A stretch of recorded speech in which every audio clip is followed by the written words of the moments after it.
Programi pathin na divin pathin that na khat vena sil te pakai phai pathin thang vai non han lang. The program also ang kepi na jan 3 pm ane ketin ni jong le sa technical sim tu ding om sin kum khai ta ong sin chu la ta ben ngai dam pen thum ben bi le tunia program ki pat thei na ding ben ama sapenin tuni program hom ding dol ke man hin sin hai kating moderator chu hele ke ma dr hoga ka hita in opening prayer hi KW general headquarter ko ni nu hingza finance nu in nei pi ten pi hele tuin mazo si pat na ding obin pathin ko ma than dok na nu hingza finance KW kain ko be hallelujah hepa sahipa nanu sin nani chanwa paka gale tol ne uzong lang nang malum sit na noy na chate ka hi jiwa nang man nahin manza nahin din pia kapang hole ke gozo si nakut na hin ke hop sa in na umpi na pakai Jesu Krista minin katone amen. Welcome speech Praise Kim Nay Team General Secretary Kukin Piyut Affairs in Angin Nagahe. Tunya ilaya Kukin Piyut Affairs to Gunna Chame Kukin Piyut Manipur Nuya Chikin Gun Upding let long sa aling zau si kazana salam Kukin Tuni kin sotong ngahiin na pat man luta hawan hin pi do ba chilai nung uuni ki pa awin chuda le ki khanjan na hin pan pi dio ti chu ka hin tip na ngahiin Father pa hi eho pau het lawzin ama lin na to ibon ba lin to ngome het lin saying that we are in the middle of turbulence and tribulations and crisis and chaos, conflict and so many difficult things. We all know that. But amidst all this, a lot of you who are here make time for today's program. And I would like to extend my welcome to each and everyone to all be present here. And I also would like to request you all to please be a part of this program till the end. Thank you. Blessing prayer. Reverend Father Swami Paris Presa Punanom Dingahiin. Itsi kaga say benom so Father Reverend Swami Paris Pres is the priest who inaugurate this project here, and today he is again available for us to dedicate the project again. We are so happy to him. Now Luke chapter 17 verse 17 comes to my mind. That is, Jesus asked a question, where are the other 9? Were not the 10 God healed? That is, he healed the 10 lepers. He told them, you go and show to the priest. And one turned back and praising God came back to Jesus. And at that moment, so that is chapter 17 verse 11 onwards we read this. And in 17 Jesus asking, were not the 10 healed? Where are the other 9? So as I stand here, I am so happy to the Cookie Youth Affairs that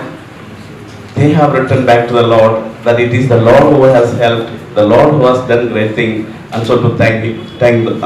the Lord. And so I stand here very proudly to say I'm happy that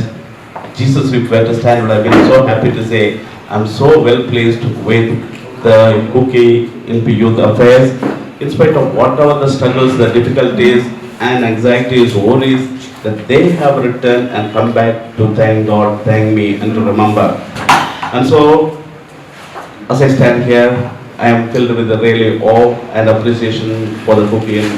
in Youth Affairs, and as well as all those who are supported to them. So I really thank you, and God bless you all. So once again, the Lord is well pleased with you, that the public work, what you undertake, is being blessed, and the Lord will be with you. And at this moment, representing the Catholic Church in a way, I also like to say that the church will be there to pray for you. Whatever be the struggle, when the Lord is with us, nobody can be against us, that we will be victorious. The virtuous, yes, they suffer, they struggle, but we will be victorious. The Lord will give victory to us, the Lord will give us strength to progress,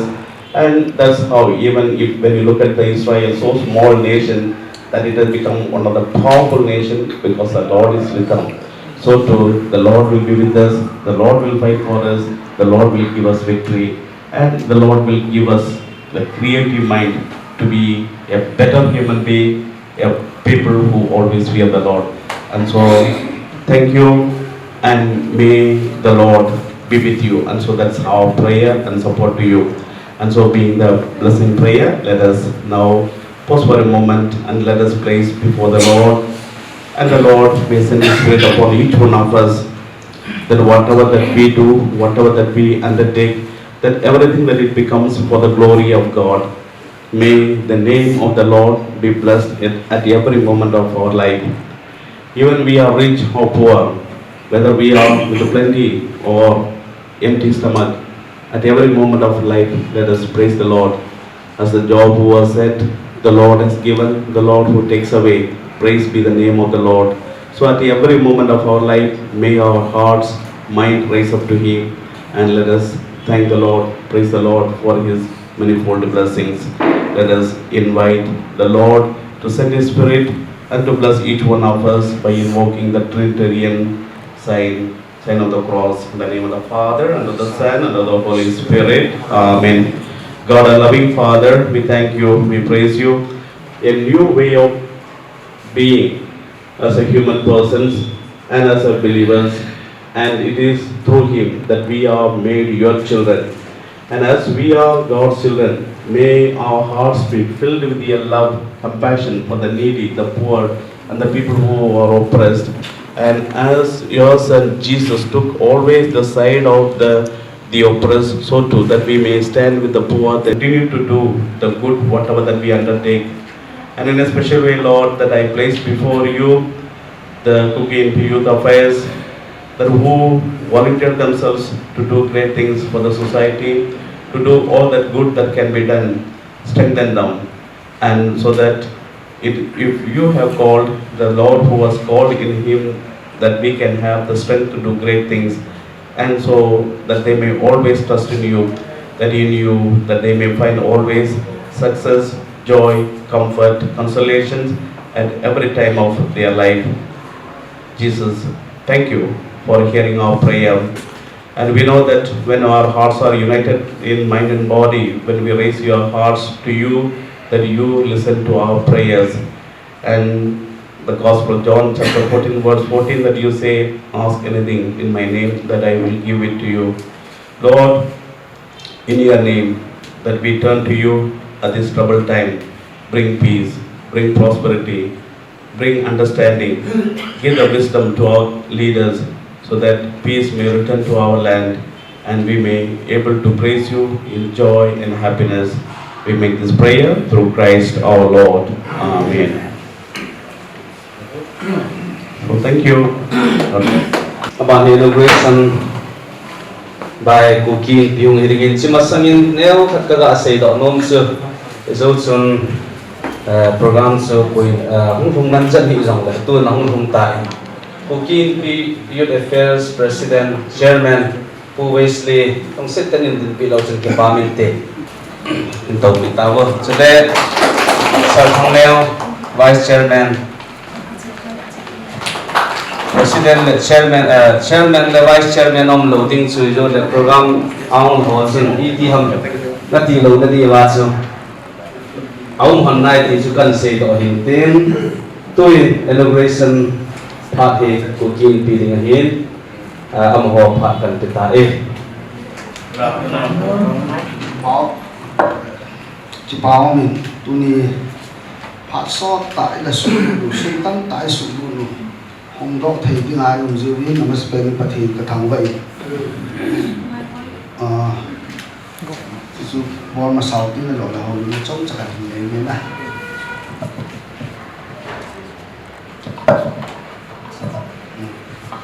thế mà khai khâu gạo thế giải secretary của KNP Manipuri tôi đi missing som là cô là som khác 2024 ni sang ai có game tu chỉ som đi bypass road thì Hong Kong đó cả đây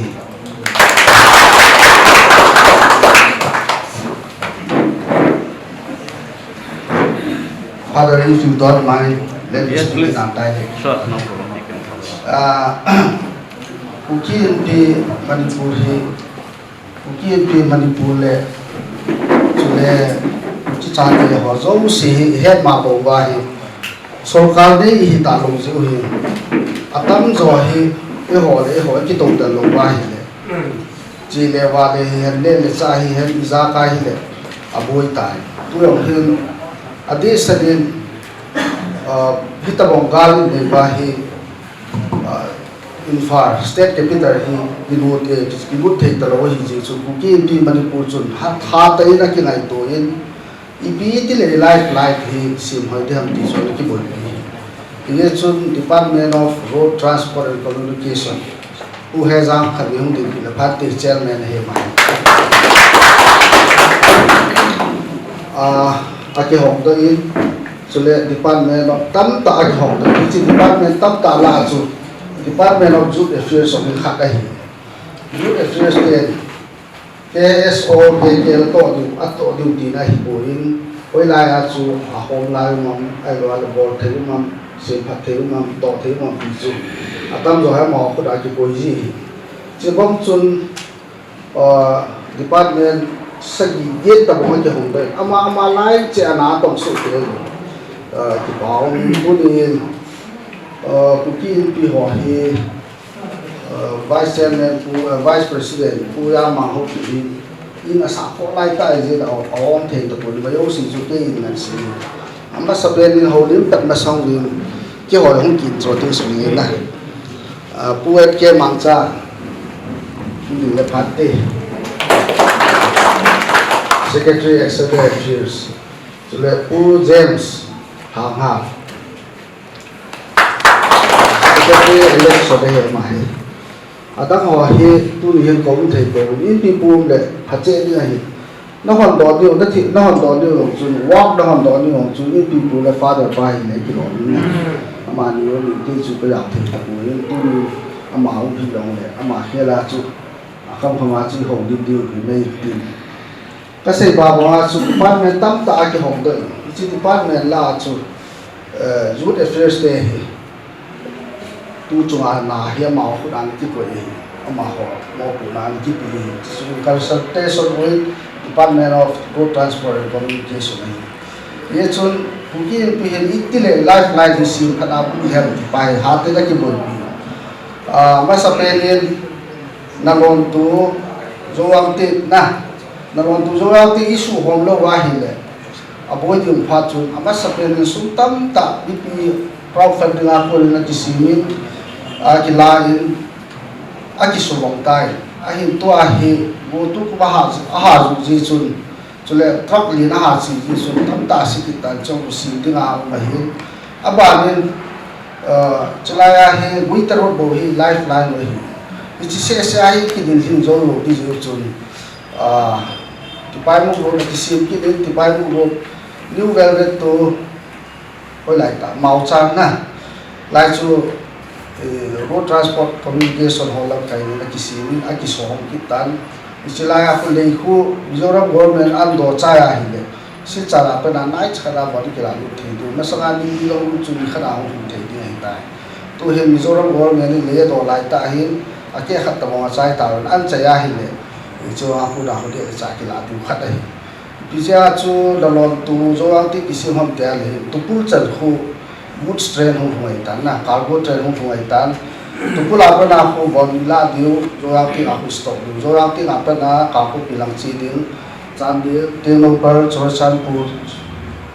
zo ang ti a pa na don lam pya ko hu ding ai chi chu ha ta ki se ba he ku tam ta tu sum ku ni chun a ko man tu hen pha na la to silin sum ding ba chu ki sum han na hi le ki chai ding hi tai to le zo yang ti na pe da ta ki kum su pe a tu pu la pra ki kal to ki na ko ni ki chi so ba ko ni su pi ho mi lo ho ko ya no pra ki zo din na ye chu khat dei to a ki phin wa ba ba wa yo ki lam ha lo ki lam ha thei lo je ngai ye chun zo yang ti na pa na zo pi a pa na ko ni project khat ki si ki tu hen 75% ta bong a zo ta zo tin chei nai ko chu ku a ki su ma na hi le 4 hours or 5 hours there na night ka ko to ti man now tilam pe ka chi thali lai ta hin ra hi chun sau ai sadar ste hong win voucher ko ya ka ho cho hong pi 4 lakhs ta bo ki su tan 75% ta bo ki su chai ta to ko highlight ta ti kai to ko ni ka hello ti kai to zo pi ki ka ho gam hal lai ji ko su ya ka mu lu ki ti ngai chu khat su aba na hi la hi ka chan den to te no par to chan pu ti jong na aboi ji chun chan pu in pi to te no par in pi to chan de pi ki tho ko me road transport and communication department ho to le khat project a ki simin chu ko bul so pa ta win tui li je na ma cha thei pu khat o mi ki chu pai le good pi area te khat a do ki chứ cô với đã gì tôi nói là bôi bôi lại khá lấy là chun ai hiện cái độ cái in pi tiền thì chỉ project nó thì bởi vì tao vin cái họ cả dùng tập về số cá là apa na pressure hi to army là apa na pressure ho ai te apa na ki din pi national NCS dia yung hi complain jam khát cái thọ na human rights sao tập tan cái thọ đấy yung lại tu hin asu bôi bôi yung ama sapen chan de DC là su bôi in abanin các trình DC là su abanin các trình DC là su bôi kinin tu hin thầu ba DC là su bôi kinin na cho yêu sĩ cho NCS dia complain ki bol gì chỉ lấy khuyên đồ đồ qua hi le chỉ là làm hạ na không phải tàn tin chụp phát le bol mà là phải làm để sa elo le sun ko ve na pa su không phải như vậy tại last pe na đi na ki koi chu sil chal tu hiang le sil chal tu cho chan pu vaya hi le bai ki chi tui le de ha tui vai le tui pi le mà đông lên nhiều mình chỉ có em họ tha rồi điều gì rồi Ministry of Ministry cái gì cái chế chỉ này ông đọc thì ai hiện cái báo tên em bị khách hàng đâu nên ama cũng là hiện cái quầy này thì chỉ có lại cả cái gì rồi ama hiện tu ta hiện ama hiện khan rồi ama khan này riêng rồi xiên cái gì Alfred thì riêng rồi chúng ta chỉ để là thiên học chỉ này chỉ naga ko bo ra zo ti tai na ri ro ya thanuk lai chi ko awan first project a ko hi chi ba ko e hwa se to sin cha tu cho chan ko ba ya i pa na chi ko in bo do wa hi le jam khat chu ti to da thei tan te ti chu he ji chu i pui pa te 1970 to 1990 na ga la sa wa chu a ha mo ju wa ma oi pu ne le sa bai pha na ma oi a ji chu English te chun yin chat lo wa yin chat lo to na bang ta lo pha na chu a chai na chu i chang sal ho i lo pu ho i lo ha ho a ha ha le ne le chang ta lo na pha na chu mo ma oi ni a chu tu chu ga lo hi ku ja thu ni he pon to ai ku ni hu na lam ki nei tai ya chu de le chai lam tu de pa hi ti ki bol pha them ti chu le tu ho hin sim ki tam na lai tua i ho do pe do lap pi ni ya hi le jisu bil hang chilang hang ku tua alap pi bu ku vadung kop cha khat hi vadung ga la ku be hon bangkal ki si mu hi mu phala ni ka pha thi na firing zone hi chu koi ma la zone ngam ko chong la ki lam ha thi ku yam ta pula ki ka tu da ma la ki dan lu thi ji ku ni chun finance department of finance le department of road ho department of finance le mar chamu project a oi pu jem so lo a chi wa chu ho so oi mo thu chu an se chu pan in pi ki to ko min road and transport te khuna ki ko in road and transport in road affairs te ki ti ki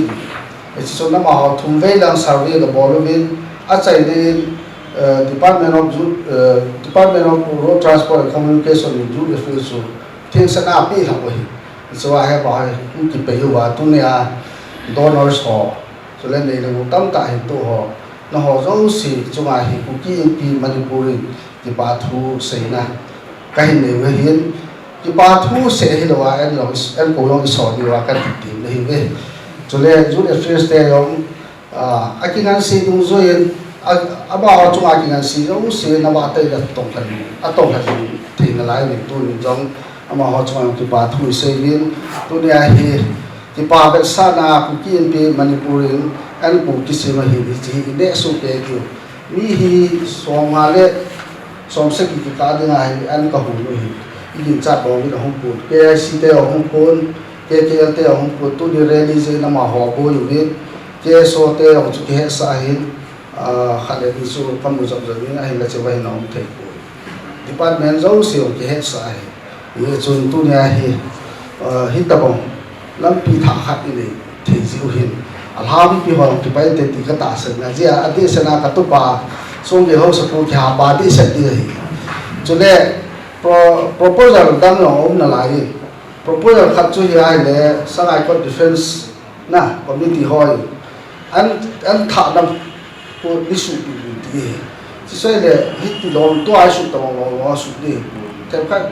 gari thầy thì tôi đi lấy bọt bình tì cái giống chú bị cái định tình EPP này là chỉ bài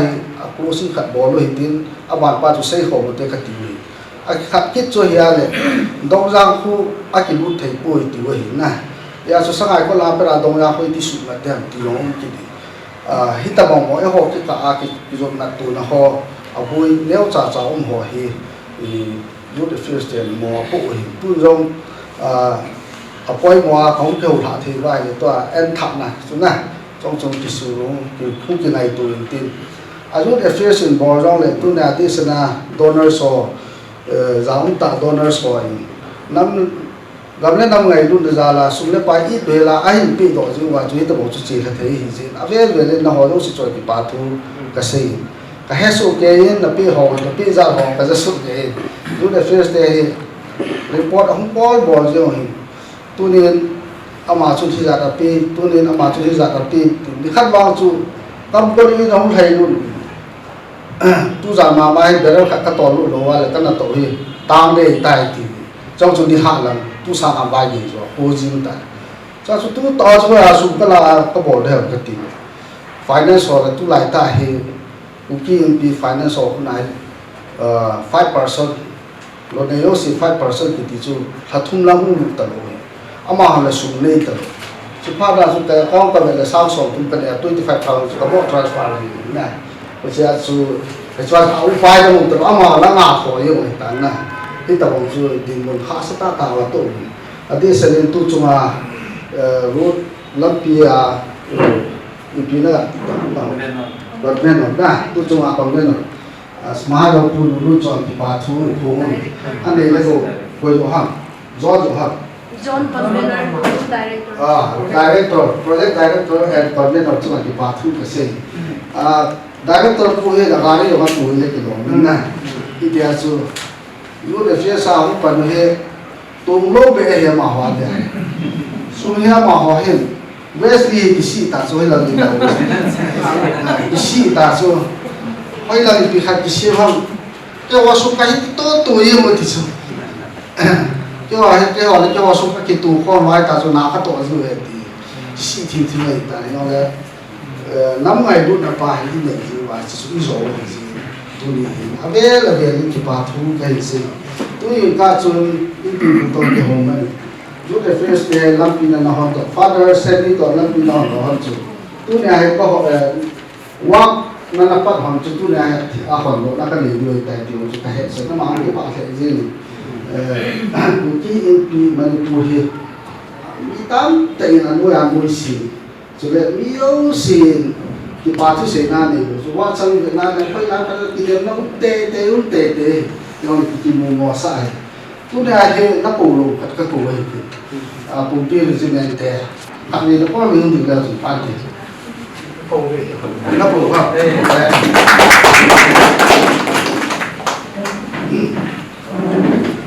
ye chang bu he na ga ki pe ga so ka tu si he abana ke bu ai bu abana M4 bu ai bu na kumpi je ye phaji lo ka la ji ye lo ji lo na ya chu ki pi sa ke bu na khat be be ma wa tha ki ma hen ti ya chu no atam the pe no ti he ka na ti be tri chai ye chu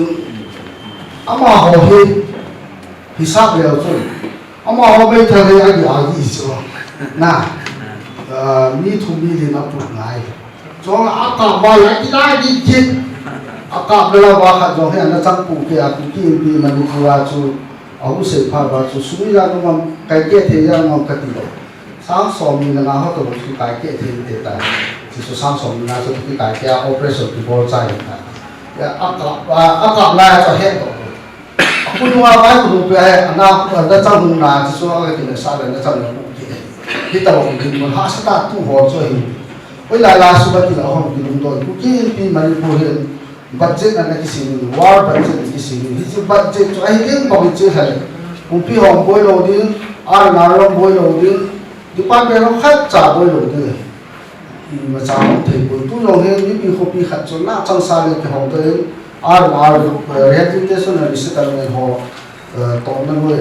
ai ông chú in ra thùng tập bằng he rest al ball người ta in ra thùng rest al ball chú in sử dụng thì khác lòng lão biết rồi thì cho lo chú in sẵn thì ngày lá khăn lá mình biết ai vun bật theo thì lòng he ama hỏi anh say say rồi tôi đi chơi lá khăn trắng cao rồi cho nên bố nên tôi là sẽ để đi rồi sẽ tao để nhà chủ mua mày sẽ tao để nhà finance để chơi khác đó này rồi nhà chú đi xe đó để nói sự này để cái tình bạn tôi nhà cái chỗ này tôi sẽ làm được nè nhà sĩ tao problem là số này số bi anh cái sao mà to nó bỏ nó anh cái này thì là để gọi là cái chất thế Mipi hall, masanga district hall, district na kipi ule. Kuki MP ade nga umte, kuki MP Manipur ade umte. Kaya so outside ang ho, hi 5% hinto win to so dihi conclaim aki say lai. Conclaim masang tu temka gan to, conclaim aki say 50% total. Ale apa na garzanga assembly committee na le 75% total nil ta so, koi man total. Ini cun Mumbai terhen sang atau sang som tu kan thorlu, kecik sedang tu kan thorlu hudu hai. Nah, ini cun tu cun ni piti hong thai tu ham kalma tu, Mumbai resumen teras isya pun bongi hona akine, mungkin piti ni pidar kan cun ini wawa nuhawi nuhunung tu mai ta. Apa hawa dia dia kan bor itte dia si piti, pun ini kuki MP Chorochan Purto, kuki Chief Association hong ay Chorochan Purto. Ulo na. Aku ngah ini cun, kumpi resume dia tu ni, tu cakap ni kau pintu kati, kat cahang pun. Ayo cun GP pun yang phone ni, ini kau dah kat mau tahu tu kira kabul biasa na, in kasar le, kapup kacang ikan ni, KIC te le, KCA te hong luar le, ni dah kat. Jika thai am khat buông tàu tiền thì ông cho hình sinh, alo phạt này em phạt để chiếm chủ nhà con một tên, cái tập ông thì phạt đi qua, áp đặt tất cả đây đào hồng qua, Islam là những thầy từ special phạt là sinh, nó lâu sẽ cho anh phạt thôi cái phô đi. Buzon guite project convener tu sunga dinga alung le tha achi na atot thit na mu thit na zo si mangsa anam pia dinga panin la khan hin ama hat ka hin kitaครับผู้มอดเรเตอร์ดร. โอกาอินอีกพาทีปีสินมาสมัครจะไปเจ้าวันที่เบี้ยวเลยซึ่งอาสัมเกี่ยนายลงลอยอาสัมสาวลอยก็มุ่งเห็นนะ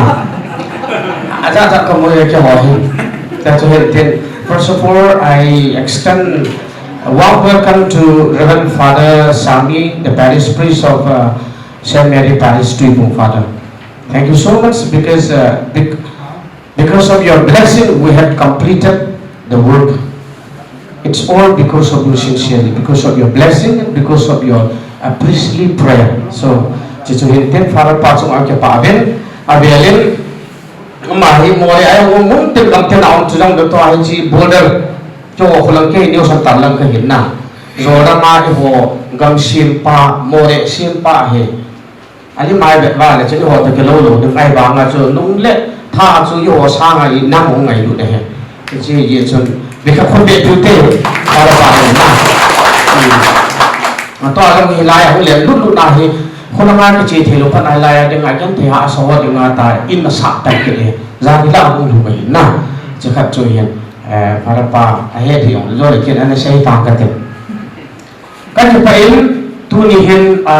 tamat report kan bowling chule slide show minute thumbo อีแบบดูเห็นนะอันนู้นเราเป็นเจ้าตัวลูกที่ชี้ยาจุดตัวเนี่ยฮีจ้องจะขัดพัดจ้องสาก็เห็นละนี่เป็นทิ้งจะเล่นอันนี้นะก็เห็นเสรุมสุกุจินปีห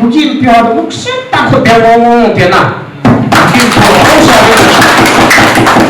อันนี้นะอันจะหูดึงดอกพันเจเนอร์เซคเรตรีผู้อยู่เป้าโอ้ยผู้อามาอาจารย์รู้ว่านี่มาก็โตโตตรงนี้ไอ้ตาปันนี่ละผิวเห็นนะจะขัดจะเห็นเต็นตัวนี้เห็นก็จะพาขัดเวลคัมจะมาเห็นดีพูนกันบางสิ่งจบดิ้งก็เสียบางส่วนจบไปเลยว่าเทียงซารุ่นเมียไปก็อยู่ในจอเห็นนะรุ่นเมียเราได้เห็นเสียเห็นเต็นตัวเห็นไอ้หัวเราเห็นตัวส่วนหนาไอ้โตเราอันโดดเห็นได้ฮีไอ้สูบเดียวหัวใจเห็นจนเจ๊เสร็จลังกาสิเสร็จลูกเสร็จแต่หุ่นดูโลกเลยว่าสูบเดียวหุ่นดูโลกเลยว่า please scan คนเดียวดูไม่ได้ก็เลยมองจะพาทุนใช้นาวิตินทุกช่วงที่เห็นในขนมสูถ้าขัดว่าจ้องจะกันเสียอ่ะถ้าขัดว่าเจ็บก็โตหินหิลายเห็น JCB ดูได้หินจะจงเลยอบานาปุ่นน้ำใส่ปุ่นน้ำโจมตีน้ำดูโลกเลยปุ่นน้ำใส่ไปปุ่นดูโลกเลยปุ่นน้ำใส่คนเดียวไม่ใช่เลยอามาเลยเจ้าของดูทุกสามา advisor แต่บางครั้งก็จะlalu ke sini ya itu lalu mau kon fakat lampi JCB haiba people itu deh macam awal pun beli dulu kata yo kau paham tu saya thol lo kau ada jangan kena alhamdulillah tajuk yo kau isi lalu senang cantik tak kecil na isi cahaya mana cah ngata bukti jo aku nak lo mengaji dipikir tu agak lewat tu kita lo uji tu kita kan ini cocok kanจะปากเจ้าเป็นกันจริงๆผมที่สิ่งที่นี้ที่เราจะระวังนานจะต้องโดนเลยผมนะอะไรจะช่วยเห็นเด่นตัวนี้เวลาเห็นคุณเรา defense เลยอิพิตาจีสมัยก่อนเราลำตาสิเยอะที่เราถือว่าดูเช่นลำตาสมัยก่อนเราปัญหาสิสิหัว defense เห็นเป็นหัวสิหัวเห็นคนเดียวตัวเด็ก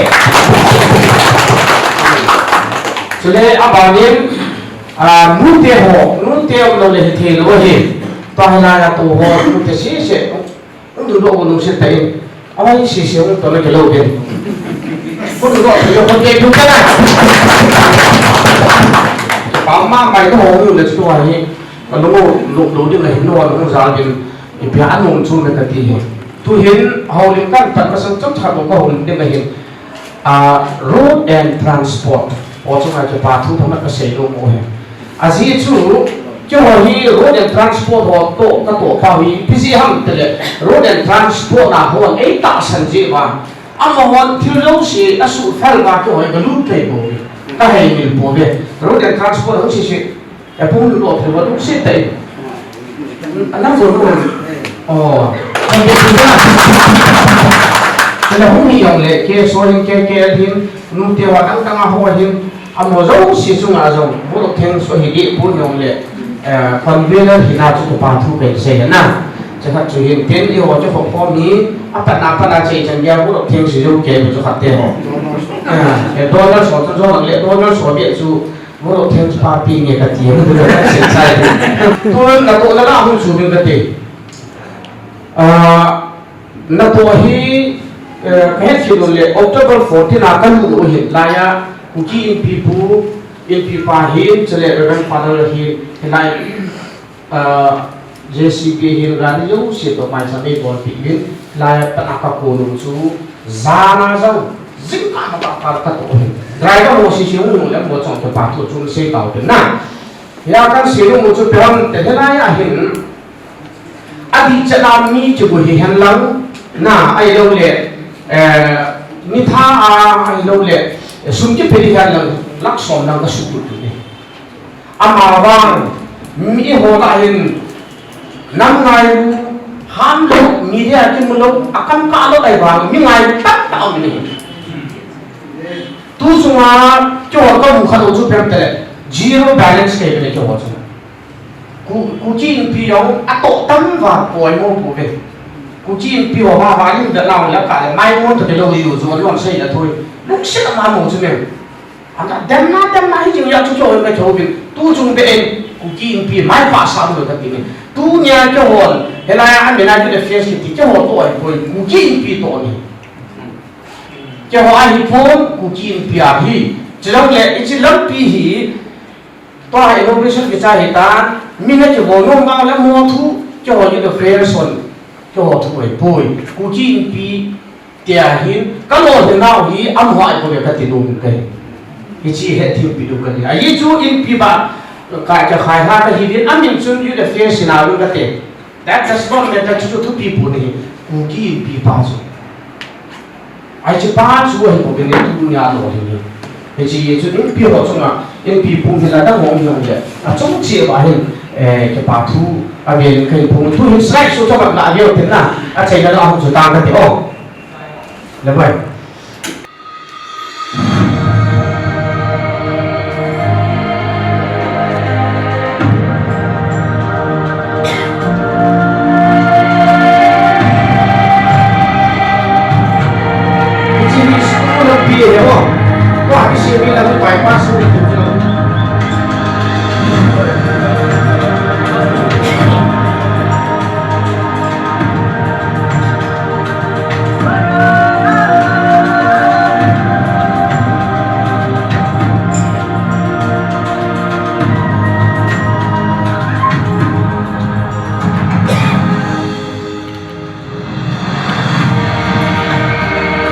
là thì hay đi của ta đúng không? Sao đi về? Các bạn qua là chọn sáng được giờ đây được học đều. Chỉ là chắc ngắn cái này đi bộ đi.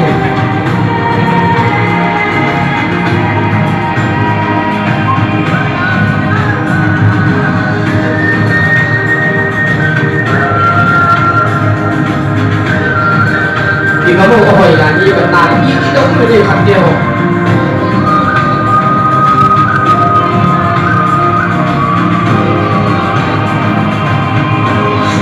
Lên lên bằng riêng thì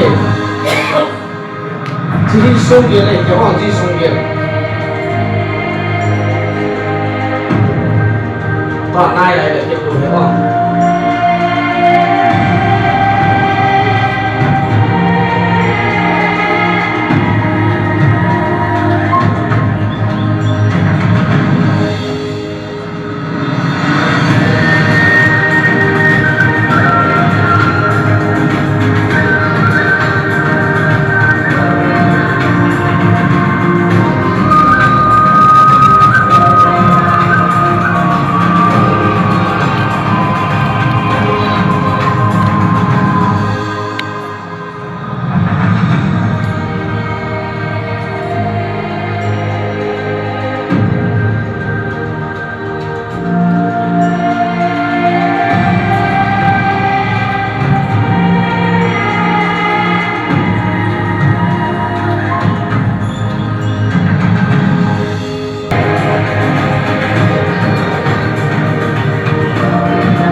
chỉ hai đứa họ xuống sự của lấy cái gì bảo hiểm nó chỉ để bảo hiểm là sao nó làm cái gì bảo hiểm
ilaya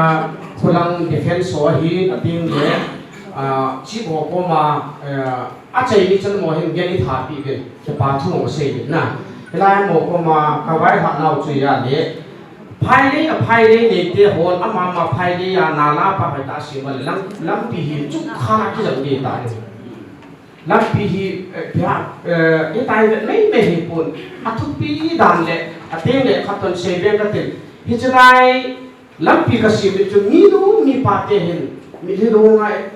ani si ani som na nga som ni hin yung pi wa he mi pi na nei cha dan chu ka ti na hi chi hi koi si ham le ku ki pi ji chun ku ki pi ho zo si chu a be le ke pa thu kai phong le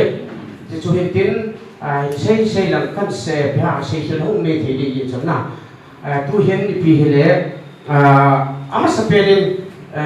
thi pi neu mi khan mi ham ka ni num din na adang ho chu lu se ta in ta ki pi lo to man se mo mo pi ha ti ho so kan thei ta kan bo na au hin na ama sa pe le we would like to present a kind of gratitude to your father. So a beautiful soul to you, since because of your blessings and because of your spiritual support, we have reached up to this level.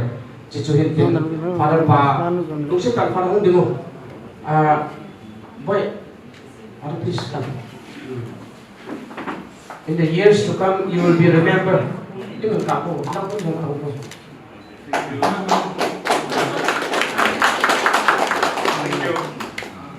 Thiên Papa ya chú alo khi lo kan bol hin na so le abana hi in pipa tu nya ipiha holim ai tai bol biu cho le no saka ai sapon ama ka pi ba la dang si ho yo si a pi ai nei la pi do he on chan chi ke te bang chu ai thi mo mo ya ka te yo hu du do se ka ai yo ta abanin tu chunga ke hi yen ilang individual ta kan se hena police station a kan du de he ai chu phai dei la chu pipe ding bon tam jing he hilaya chun ge ni lang hi police station kan du de hena osipan zone uite nang go ta mo ati ino ka ti jing ai ta ni pipe on lu he the lo he hilaya isu pi te ho to hilai te amo hi hi de pai phi khat le ni chai wa ki pro lo tu ye chun ka ke pa mo men in pi kyu si he bon mi pi jo si yo ni isu pi te ho lai ho zo si chu mai ke pa he chale chang khan se be ta ni isu pi te ho lum le dan isu pi te ho phat dan lo hi he lo mai ni ela ya khat le ni at sang wa rom ka ni kara ti thu hen i ke ngai lu lo le ke lung si lo hi ke ma lo he he chi ya chu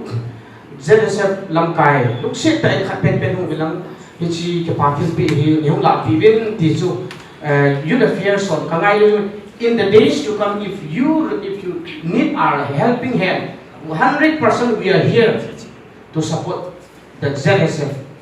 ti chu he cho chu hai lai yong le ta han na na ke pan khom du he ti ye chun lúc xếp tan oi phu du dong lắm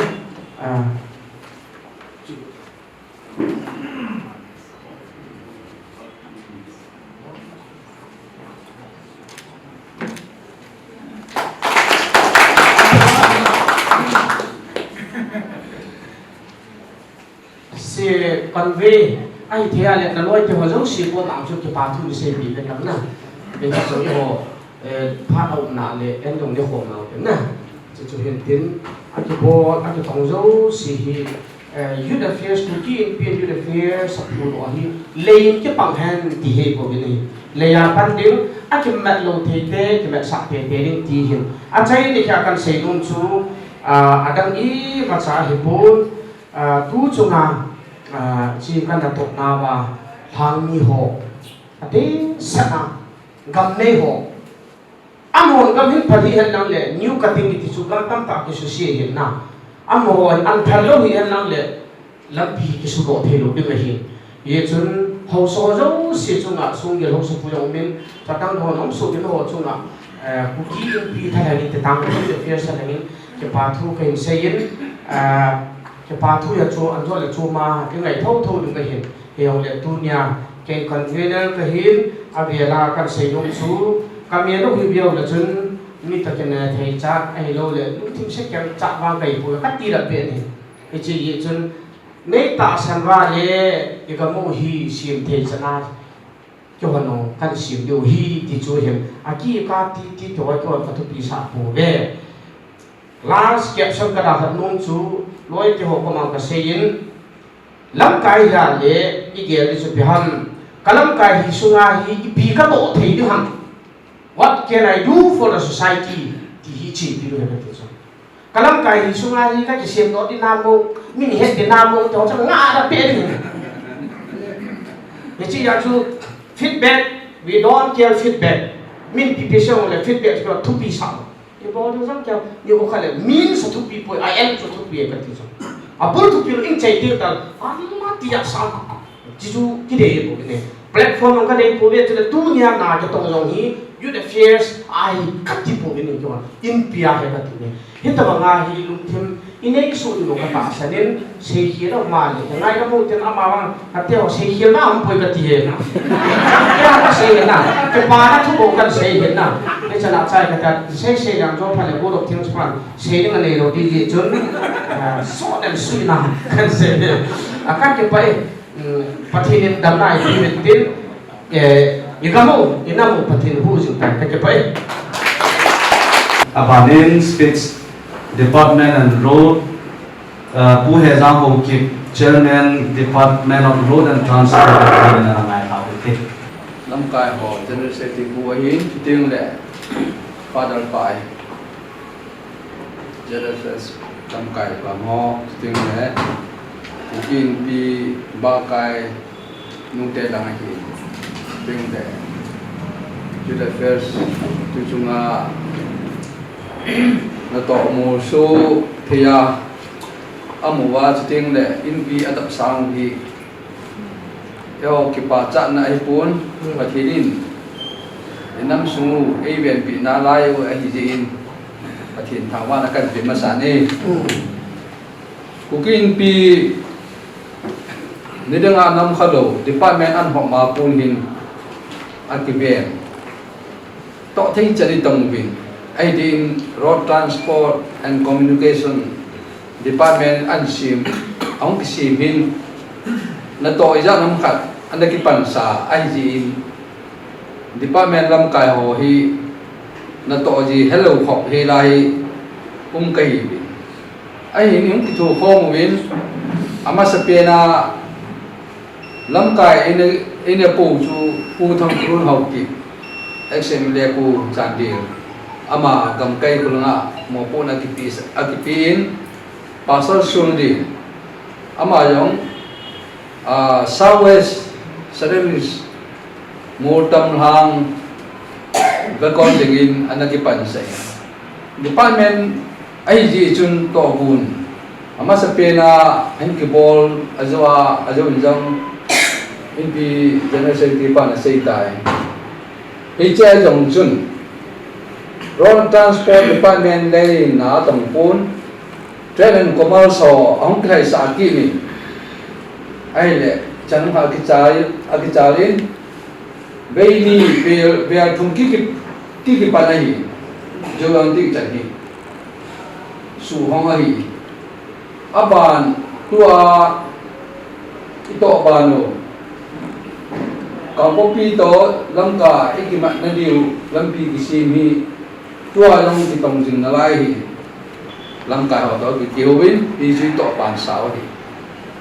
các cái bàn ta chú dunia ithin so hijilam bi boarding ajun affairs at kingan si akingan si nya panahi complain jong kijalo tuting le apoi tai ti mi se na yong kijalo amo ko na jong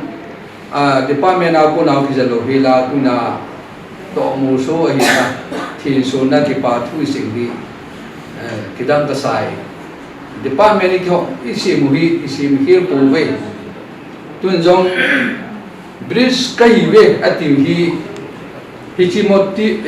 moto ati pa ati pi man cha thei tam pi hum na lai amal ki man cha ni tam pi hum na lai ding ai amo jo ông thật sự đầu tiêu ai ha pen che ding til ko na kan ni no ben Road Transport and Communication Department ông sim ya decision akila le thu na ki phung chu lampi ông ki sim ding ahin Manipur government ako na imay mo ta lo ding ji ben lampi sim na diwa ajo pa ko gam ne ho hin gam man jong la lo diu thiếu man jong la lo diu so man jong la ala lo diu le sit man jong ala lo diu ama a thing a so pa chu amo chang diu a le sit a ki su na jo koi man complain board he lo ding ki ti ai ki chi dung lu chun tu chung jong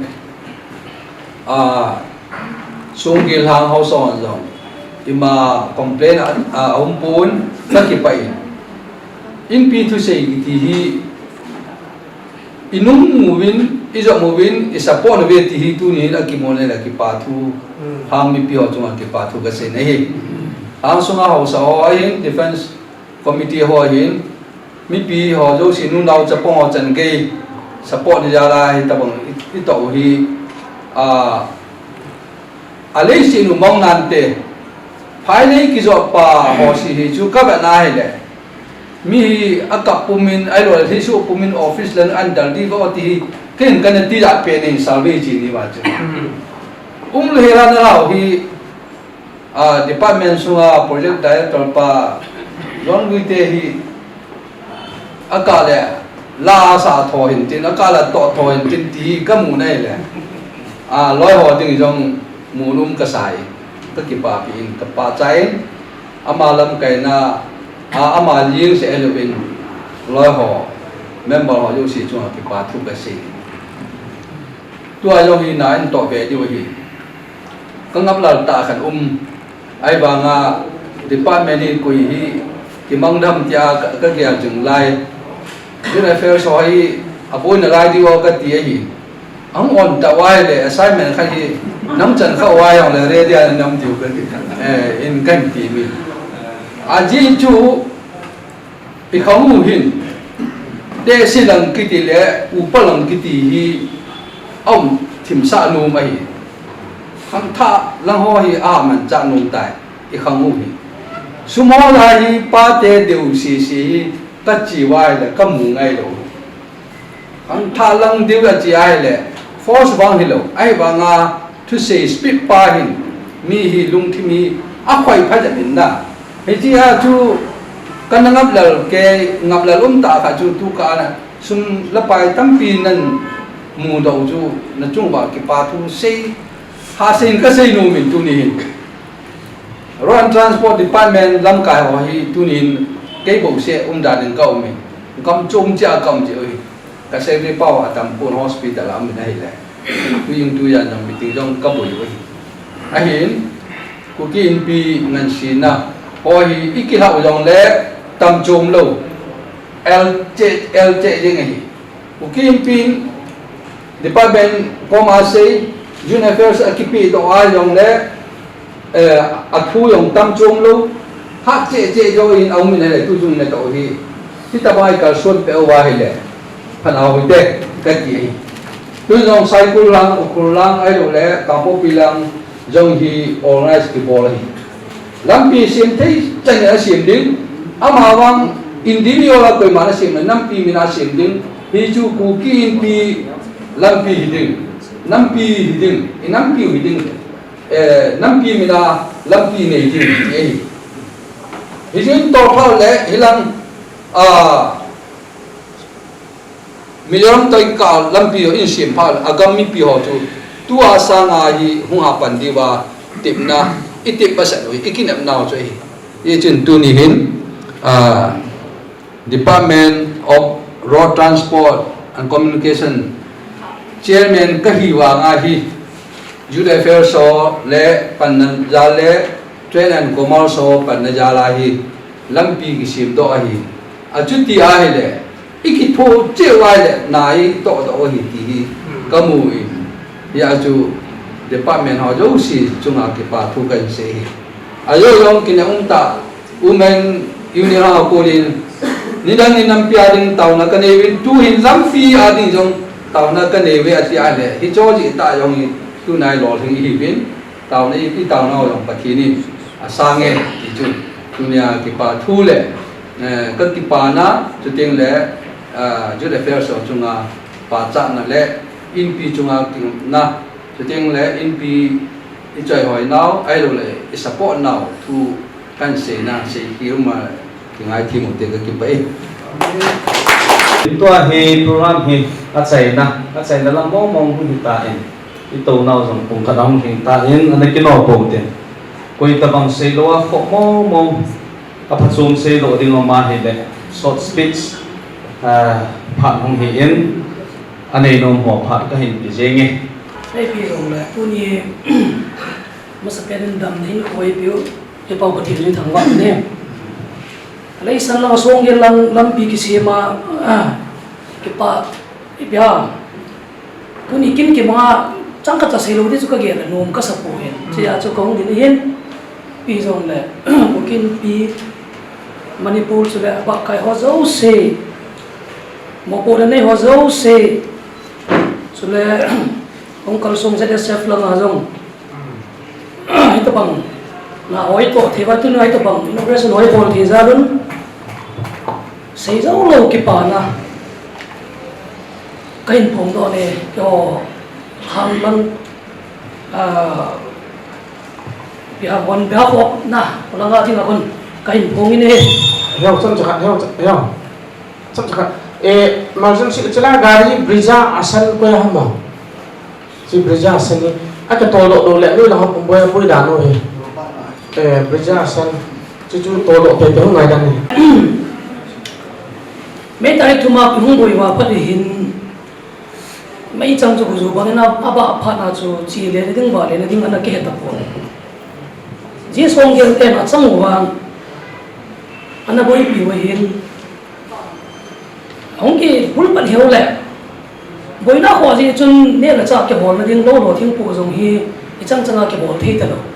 chỉ là cho họ defensive pulang defensive hồ đông xin lâu hi hồ cọp tiêu hết thì chỉ là một hồ cọp nào vậy thì thảo với tôi rằng tập bằng nghĩa giảm hồ ấy chứ chú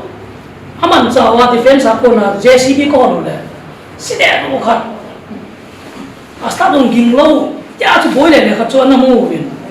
anh cái semi này là lo din to pon chỉ là cho lam pi cho ko ya chun kyo so MLA pa ko ma ka chi ke win bỏ thì chân chú cái nó bỏ rồi thêm khát chú ra ngựa nó thấy biết tin dùng cả bỏ đó nó hình là ngăn xì thế pon bây giờ là tu nhà của kinh film mà cái này nuôi à cái để fair son bắn nó hình là vào thua thì tao sẽ kêu cái nào còn cái gì đồng hệ sang giang ba là không độ ok còn gì gái chúng có không độ hơn căn tàu giọt vào cái này gắn nôm xe gì nó tăng cái cặp độ rồi ta gỗ rồi lâu nào nay là vang chú tuần gà lắm rồi đấy nôm ta bắt thiên nó sẽ giảm rồi thì tay chúng là cái này tôi bảo nói tỏ ra đối bên các cái bảo vệ thì về là cần còn rồi không kiếm thấy cả rồi chân cái là xí xôn cái lâu sắp chân lắm cái vào trong xí bồn mà riêng ai đi lát theo trả là bạn bị cái tiểu na không còn là tụi anh cái khá đâu cái gì thật ra cái mấy bồn tập bồn chân tu này họ cũng kêu cái bảo thu cái gì vậy nên hiện thiên mình thì chú cái bồn hiện tin phát cái tại chân xây dựng tâm bị story nếu như cái xây luôn hiện các bạn lạ là nó sao hiện lạ nó sẽ xây làm phát chúng ta đã lâu đi hiện non giống quay ham qua mà donors nó hoàn toàn nó bỏ rồi hiện yung nó chỉ hoàn toàn hoàn toàn nó to cái hoàn toàn cái to hiện qua trong cái kiểu hiện cái trong cái kiểu cho nên lâu cái hồ trong khu sang năm khát lâu pan bọt khát đi mà lâu cái giống đấy mấy thế lâu bọt thùng thùng bọt mà thì hi cái suna cái ông chị ai tại hiện ipan lao hi thì chú yung cái phong độ nó men cho nên atin anh cho cô kiên pi Manipur Secretary pa ang hin say bangin project proposal khát cho cái hình bol cái hồi hin chỉ proposal cái hình bol chú el kanan pa ya pana ko mol chung cái nó khát hình lâu gì ha hình rất buồn thế lại chân cô village volunteer ho to wa hi cha ko bul me ga ki tha si chi lang na song gel lesson pha jang beria kanan phai chi ma ko tu chan ge ai duty jong op lo na ta cha bui na jong sia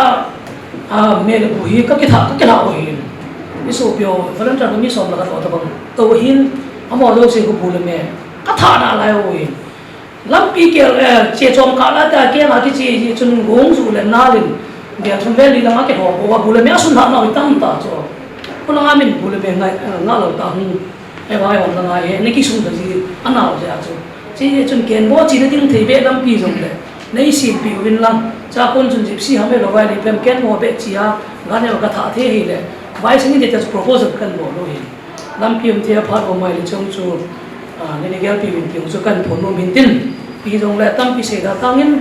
ka ke pa we ti kalwa ka se diu am he ti chu kan se hin te ke pa doing vote of thanks Lun Roni project director na phanan kila ding hi in simasan sun tun ha closing prayer ai video hi program as ke ni kiti jong le amu da janga de sa choi de nu amu a presence of ke ta lo ji sun nu ngai ne kim president Kuki Women's Organization for Human Rights ni video hi in tuin Lun Roni phat kan ti achai na mong chanai to piu atia langa fathers pa hin Kukin pilam kai ho hin dunya invitees na bon chawin timeng gatin na bon chawin on behalf of Kukin P Youth Affairs and as a project director, greetings you all with warm welcome. Chacho hin tin achai na hi song le tuin injoin sei tarin sarjonin ki patu se ne vote of thanks si se chai pi tai na chu ken kan ha se ta lo de hi tuin long si teng Kuki in P Youth Affairs koi ham ti chu tu chunga ka to khom pi ho ve ka tin do khom pi no min na chai na ding pam lang ho jong hung lut bin lang lai hung ding bin lang ve khat with all my right and long si teng Kuki in P lam kai ho chu Youth Affairs lam ka chu hung ding do le ki ba min te ting na lai sin bin lang tua katin khom pi ho hi khat ni thum li nga group sagi get ko mi ko ka hi win mi 17 ka hi win noi na ko arrangement ne la cha ka pui pi tho tho ke no hin na ji ya chu ka bon chu ke wa ka mai ka la tho lo hi ki ba men to win dang tu chunga lam pi ki sim na ka to khom pi lam kai mun tina ka chi khom pi lam kai si si chu mi pi ama din do sa din kan obja chu kan din do sa hin tin gari nam ki to ding hin apoi mo pen hi gari e hin in zawin se ta bungam se tu bungam a zon puin aman zong initiative part aman zong in la pi vin ama gari chu tipara hi in JCB anaki mangin ke a he le apoi mo dung zuya thau supply ran to JCB chu hi in chule dem mang ben ho sapu ama azong haiwan ki mong e ti chu report kan pi tin amo chunga ki pathu isei so Kevin chule dunia hi donors ho ngan sina ka chandung zuin minute khat minute ni bokan la de ngan sina ka chandung zuin donors hi koi mo ham ai ki thu pi mo koi ham ti hi sin do na kan nei ding a hi in Kukin P Manipur a hi in Reverend Father Stephen Baite Reverend Father Stephen Dotham, Pu Paul Holtham, Dr. Sekulet, Dr. Zakupum, Dr. Tingneu, Dr. Nincha, Dr. Tolzakai, Pu Thinler Zoy, Pu Linmang Gante, Pu Thanghuhem, Pu Mangpulal, Deep Highland in Pipohin, Vazing in Pipohin, Pu Zam Kinson Hin, Pi Boy, Bangsay Gas Agency te hin St. Mary's Parish hin Gladys Cafe hin Apple Dental Clinic Hukon Tarf hin Jerry Backlian hin anonymous te hi min pha chat ding anong lo e ba chu ki koi jin khat mi o min chule chan pu ngam se yong ama yong donor sa ka sa pe vin pu thang boy hin gol hang Lun Roni ki te hi ke hi jing Dr. Hegin hin Dr. Lulun Puzang Golin mi som thum total number of donors mi som thum aku na hin hichia hin dunia hi details ta ahin simlawang chutam de hin ne thei chona refreshment elo le thau thun na ebibiam driver wo kolsa hichowa cc hi kuki in p Manipur Finance Department ko ma audit tinga submit na tu ni zo le kapi lu diwa hi ta zia chu izan momong lu nam ti chu tu ni ai pp ko ma ka sei nom win 423260 hi akimuin 423 hi ki chai he chu ti le chu toi zero balance ha ko mu ka chei thing set wa a chei no momong ka nei wa cha chu tu ni ai lampi project close hondona hi to kelhona hi chi financing asim di hi zong le ave vela din do sang ate ke ngan cz wa chukan se hintin hi chi inzolang le chi hi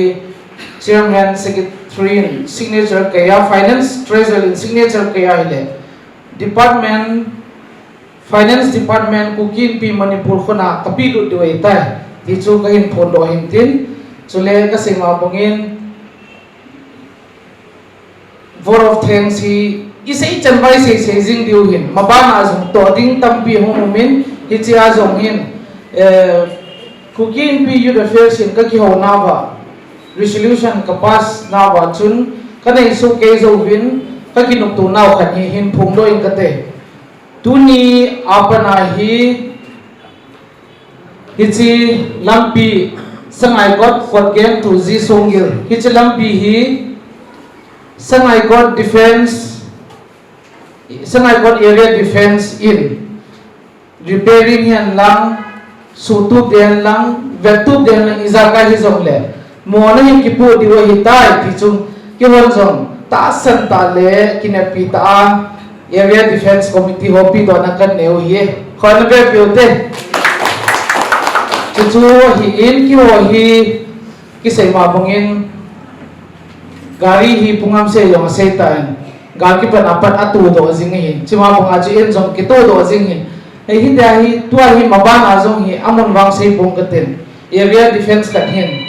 gari hi an thum pan ki dei tan chu chong chu gari am ka sol pi ding aw mai tan hi ta bong khana hi hung ki tong tong jing dei ji chun repairing aphat se a ito na sa ho khu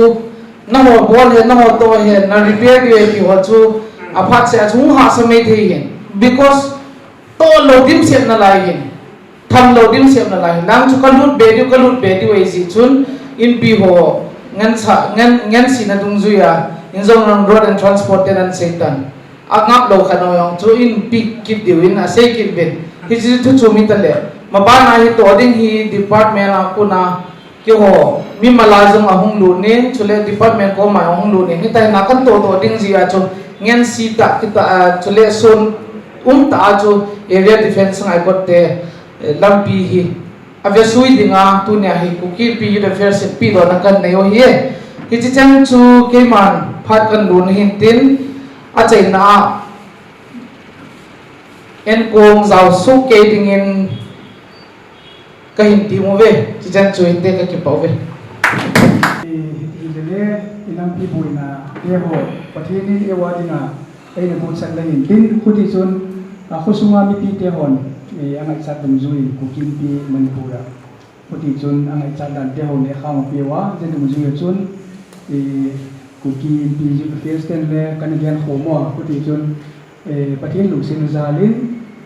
father pale in pipu ahon dong na anania je chutuni azona achai thina me limotawa ki paung tak zeda paung chat na tu ki thoi ki pang mi jinga pathina hat do ki le azo ting le pathin lu sin zalin thil khahi pathin min ka bagyan no ma tu na ki han thak itia le organization tam ta ro ma je organization tam ta hi julesa ngol organization tam ta ro ma ku ba ka kadem nai po hilele tu ni huna kilet sakti taka proud taka ga nom chu je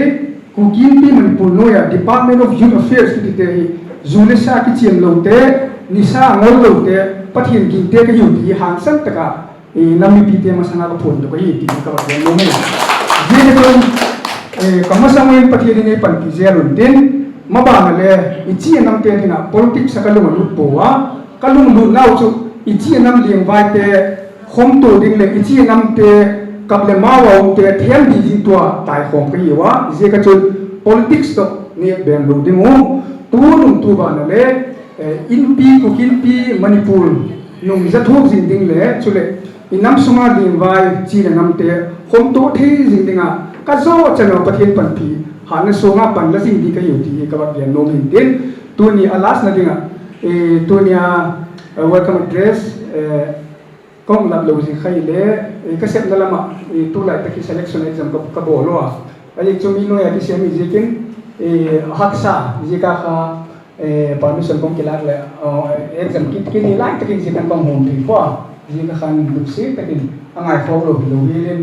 ต้องรับรู้ตัวเองที่มันตุลมาบ้านเลยที่มีลิงเชียร์เลยเลยตลอดเดียวตะกี้ส่วนพิธีมาเจียงว่าอะไรเตียงเลยลอยเตะโจ้อีกว่าตุ้งจุงอ่ะน้ำมีกระเฮียดตะกี้ไม่เฮียเลยตะกี้จะเฮียเลยตุ้งจุงอ่ะสุดเลยบ่ายกินหมดดุนซุยอ่ะยินที่สุดลายน้ำมีที่เดียวofficer ที่เดียวช่วยเลยมีเห็นที่เดียวบังอ่ะมีจุงอ่ะเนี่ยก็ทุ่งที่เดียวเนี่ยจุอารมณ์เลยตกน้ำมีอยู่ก็ที่สาบเลยบางทีที่อารมณ์เลยตัวที่ก็ให้เราเดียวมั้งประเทศนี้จีก้าหัวบางอ่ะอามาไลน์จีต้า business or entrepreneurship ตายนั่น officer ตายนั่นจีก้าหัวเนี่ยก็ชงลุงเดียวก็ยิ่งก็ยิ่งช้าจีก้าบักยันนับไว้เป็นจุดเลยประเทศนี้ก็บักยันนับไว้เป็นจุดเลยประเทศนี้มีจะปังหนาวเสียงโคเจียนจ้าที่จดเช็คโลอยู่ที่จดเช็คอะไรที่อาเต็มเลยที่จีก้าที่จดเช็คโลจีก้าจุดอินน้ำสุมาเนี่ยค่ะออฟฟิศเรานี่ที่มีจุมาหุ่นจงที่ประเทศนี้อะไรแบบตัวที่บางอ่ะตุ่นตัวไปจีกินนั่งเล็กยาดิ่งเลยขาไม่ปัวหุ่นขันนี่เลยประเทศนี้น้ำมีพิเศษกิ้งอ่ะนาทีดิ่งอ่ะเลยตุ่นตัวนู้นที่ตุ่นตัวที่ดิ่งนี่คิดสะดวกน้ำที่ค่ะจีค่ะเฮียจีก้าจุดตุ่นจุมาเอาคิดจีน่าโดนอะไรที่หัวเจ๋งเลยก็คิดปักตักจะได้เสียเจมันนะประเทศนี้มาบ้านจะสร้างสุ่มเล็บไปอาชีพน้ำมันดิ่งตั้มจะเสียมาชีพน้ำกิเลสนับเขียละนัสสัตกาปัจจุบันที่ชีพเซลดิ่งประเทศนี้มาปุยตาเห็นที่อดีตแต่ก็โดนอะไรอาดิมันมิเซสกับท้าที่อาชีพจอมาอุ้มกิเลสที่บังเทโลดิ่งจีกินจะช่วยจอดิ่งละลาสนั่นดิ่งตัวนี้organization จะจุ่มเนี่ยนู่นเลยป้าอุสุพิวเลยนะโอเคโอไม่ครบตั้งไม่จะโปรแกรมเนี่ยจะสุพิติงที่งานของจีกุนที่ป้าอุ้มตั้งจะได้ประเทศนี้มาบ้านเลยยมพิวนี่ปัญญาพิจารณาพิจูชมคิมตะกับของเดียนนี่มีน่าจะละดีตามมุสิกาเดียนเขียนเดียนบารุมเลยประเทศนี้กินอะไรที่อยู่ที่ป้านู่นอะไรคิมPresident Kuki Women's Organization for Human Rights and tao ngay này biểu lệ cho số tu nia thì ngà cái trái này để tay. Hiện tu nia Kuki be youth affairs day piha napa Kuki be honor na bol na uhi tu pi tayo kamu na hile pathin pathe po na sandi wahin as you are honoring your parents that is Kuki and P. I hope you will be blessed. And God will continue on blessing you in the days to come. Pathin nga tao te. Kapahing zing luksit le pinating pathin. Galetun ni kahiba lumkhap lumdong ahin ko kanila iwazong. Kanohin na u te kipa pitira phat antam ta nei pi upwa kacha kanaw teo naman sa apokay. Mitam pi nam gan the na hep Halloween zong le nam pi gan the na hep patheya apoi mo lai din mo na ding the ding a cha te phata ta ne pi na lai je bin na ko ma ki pa thu ka se yo na hi ana to now hepa project masaben zong hi tin youth affairs day in tunin lohing ta chai now ka ki pa na ho ka se hom wa nam thang wa na ka pi je bin avel vel na mo zali na min ka thang wa ei hu him pu ka pakai jesu christa minin ka thu mo ne hi